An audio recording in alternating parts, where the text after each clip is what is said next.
یہ آپ لوگ ہیں جو یزید کو رحمہ اللہ کہتے ہیں، ہم تو اہل بیت کے ساتھ چل رہے ہیں اور یہی ہمارے کام آئیں گے. اچھا دوسری طرف آپ اگر اہل سنت کے پاس آ جائیں تو وہ کہیں گے کہ جی دیکھیں جی آپ صحیح مسلم کے اندر حدیث موجود ہے، میرے صحابہ کو برا مت کہو. وہ بھی آدھی حدیث بتائیں گے، پوری وہ بھی نہیں بتائیں گے 6488 کہ وہ صحابہ کس، وہ صحابہ کو ہی کہا گیا تھا. جب خالد ابن ولید نے جذبات میں عبد الرحمن بن عوف کو گالیاں دی تھی تو آپ صلی اللہ علیہ وسلم نے فرمایا اب تم بعد میں جو مسلمان ہوئے ہو تم میرے صحابہ کو گالیاں دے رہے ہو. یعنی صحابہ تو دونوں تھے، لیکن آپ صلی اللہ علیہ وسلم نے تفریق کی کہ جو بعد میں لوگ مسلمان ہوئے اگلے سینئرز کو تو گالیاں نہ دیں. اگر تم میں سے کوئی اور پہاڑ کے برابر بھی سونا خیرات کر دے تو وہ ایک مد جو میرے اصحاب نے یعنی مشکل وقت میں جنہوں نے میرا ساتھ دیا انہوں نے خیرات کیا 600 گرام بنتا ہے، اس کے آدھ کو بھی 300 گرام کو بھی نہیں پہنچ سکتے. تو کہتے ہیں دیکھیں یہ رافضی تو صحابہ کو گالیاں دیتے ہیں، ان کی تنقیص کرتے ہیں، ہم جو ہے وہ یہ نہیں کرتے. تو ہر ایک نے نہ کوئی چیز پکڑی ہوئی ہے. آپ پھر اہل سنت میں بھی تفریق میں آ جائیں تو آپ آ جائیں پہلے بریلویوں کے پاس، وہ کہیں گے دیکھیں جی جو اہل حدیث ہیں انہوں نے صرف توحید پکڑی ہوئی ہے، جو دیوبندی ہیں وہ صرف صحابہ کو لے کے چل رہے ہیں، اور ہم دیکھیں ہم تو اللہ کو بھی مانتے ہیں، رسول کو بھی مانتے ہیں صلی اللہ علیہ وسلم، ہم تو صحابہ کو بھی مانتے ہیں، ہم تو اہل بیت کو مانتے ہیں، ہم بزرگوں کو بھی مانتے ہیں، ہم تو ساروں کو مان رہے ہیں، دیکھیں ہمارے پاس تو سارے ہیں. اچھا آپ دیوبند کے پاس جائیں گے وہ آپ کو کہیں گے جی ٹھیک ہے بریلوی مانتے ہیں لیکن یہاں وہ جو ہے شرک کر جاتے ہیں، ان میں یہ خرابیاں موجود ہیں، ہم دیکھیں ہم صحابہ کو مانتے ہیں. ٹھیک ہے جی.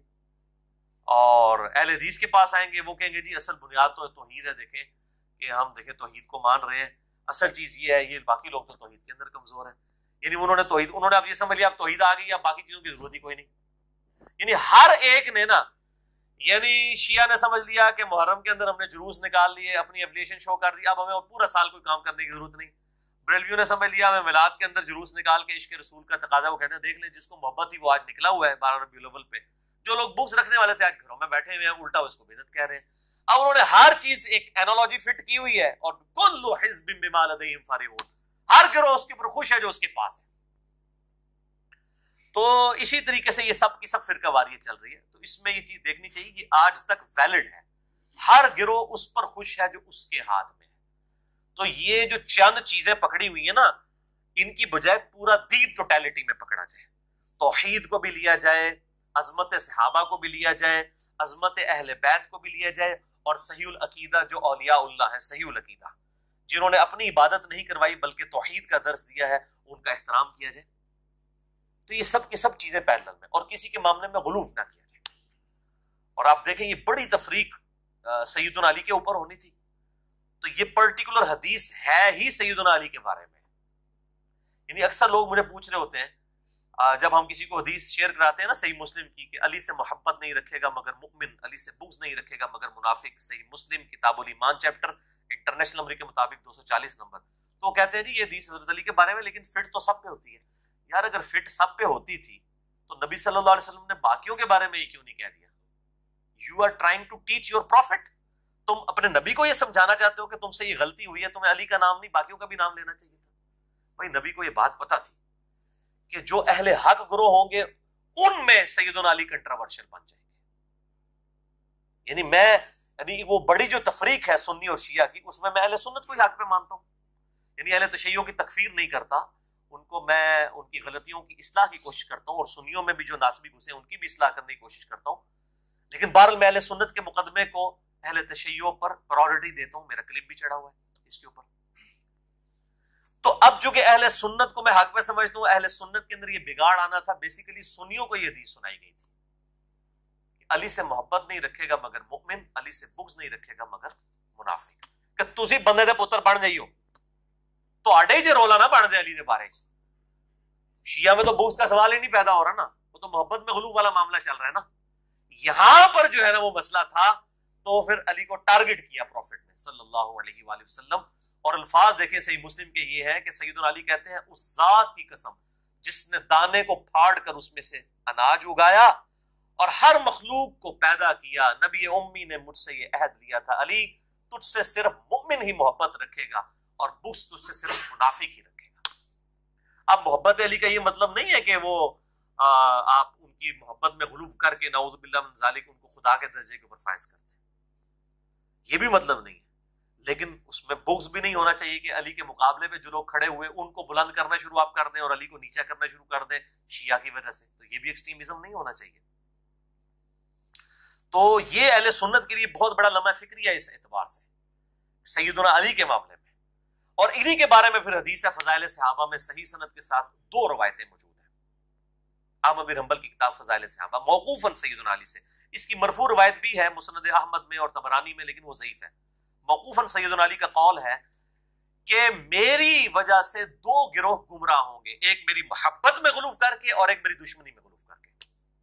اور یہ محدثین کا پیٹ رول ہے کہ جب کبھی کوئی غیبی خبر کوئی صحابی بیان کرے، یہ امپلائڈ ہوتا ہے کہ اس کو نبی نے بتایا تھا، کیونکہ نبی کے علاوہ تو کسی کے پاس غیبی خبر نہیں آتی. اور دوسری روایت فضائل صحابہ احمد بن حنبل میں آتی ہے کہ میری وجہ سے 2 گروہ دوزخ تک پہنچ جائیں گے، ایک میری محبت میں غلو کر کے اور ایک میری دشمنی میں اس حد تک آگے بڑھ جائیں گے کہ وہ دوزخ میں چلے جائیں گے، یعنی رافضی اور ناصبی. اور ابھی بھی آپ دیکھ لیں، یعنی نصیریہ فرقہ جو اہل تشیع میں ہے، اثنا عشری کی بات نہیں کر رہا، نصیریہ جو شام کے اندر، وہ سیدنا علی کے لیے خدا کا عقیدہ رکھتے ہیں، نعوذ باللہ من ذالک. اس حد تک وہ آگے چلیں گے. اور یہاں پر بھی آپ دیکھ لیں کہ اہل سنت کے اندر ایسے ناصبی، اور ہر دور میں ناصبی پیدا ہوئے. ہمارے جہلم شہر میں جو ناصبیت کا امام ہے، وہ ادھر اس سے واکنگ ڈسٹنس میں ہماری اکیڈمی سے مسجد ہے بابے بگے کی، اس میں اہل حدیث مسجد کا خطیب تھا، وہ فیض عالم صدیقی، قتل ہو گیا بعد میں، اپنے انجام کو پہنچ گیا. تو یہ آپ دیکھ لیں پوری زندگی اہل حدیث کے وہ خطیب رہے. وہ اب بھی اس کا بیٹا جو ہے وہ سرگودا میں اہل حدیث مسجد کی امامت کروا رہا ہے. پھر اہل حدیث کہتے ہیں ہم ان کو آن نہیں کرتے تو ان کو مسجدوں سے ٹھوڈے مار کے نکالیں. اس کے مقابلے پہ اگر کوئی بخاری مسلم سے صحیح حدیثیں بیان کر دے علی کے مخالفین کے بارے میں جو بخاری مسلم نے لکھی ہیں، تو اس کو کہتے ہیں یہ تو گستاخ ہو گیا جو حدیثیں بیان کر رہا ہے، اور جو جعلی باتیں کر رہے ہیں وہ چکے. تو اب یہ جو بیماری آ گئی، میں آپ کو بتاؤں سنیوں کے اندر یہ اتنی بڑی بیماری گھس چکی ہے کہ آپ اہل سنت کے اندر اگر حضرت علی کو نیچا کریں گے نا، آپ کو کوئی فتویٰ نہیں لگائے گا، بڑا خوش ہوں گے، اللہ شیری دیں گے کہ ہاں شیعہ نو نیوا دکھا رہے ہیں. لیکن اس کے مقابلے پہ جو علی کے مقابلے میں واقعی نیچا تھا، جس کے بارے میں حدیثیں تھیں، معاویہ بن ابی سفیان رضی اللہ تعالیٰ عنہ، ان کی غلطیاں بخاری مسلم سے جو امام بخاری مسلم نے لکھی ہیں، انجینئر محمد علی مرزا صاحب نے نہیں لکھی، وہ آپ بیان کریں، دیکھیں آپ کو جناب ٹھوڈے مار کے نکال دیں گے. تو ہم کہتے ہیں کہ چور کو نہ مارو، چور کی ماں کو مارو. یعنی امام بخاری امام مسلم کے اوپر فتویٰ لگا کے ان کو پہلے اہل سنت سے باہر نکالیں، اس کے بعد میری باری آئے گی. تو آپ دیکھیں کس طرح غیر محسوس طریقے سے. اس لیے آپ دیکھیں جو لوگ بھی سیدنا علی کے خلاف بکواس کر رہے ہوں گے نا اہل سنت میں، تو آپ کبھی نہیں دیکھیں گے ان کا مقابلہ کرنے کے لیے ان میں سے کوئی بندہ اٹھے، نیور. اور جو اٹھے گا اس کے اوپر فتویٰ لگا دیں گے. مولانا مودودی رحمہ اللہ اٹھے تو کہہ دیا 1 مودودی 100 یہودی. دیکھیں اس کے مقابلے پہ فیض عالم صدیقی، اس کے خلاف آپ کو کوئی کتاب نہیں ملے گی. آج تک اہل حدیث علماء اپنی کتابوں میں اس کی کتابوں کے حوالے دیتے نہیں نکالا.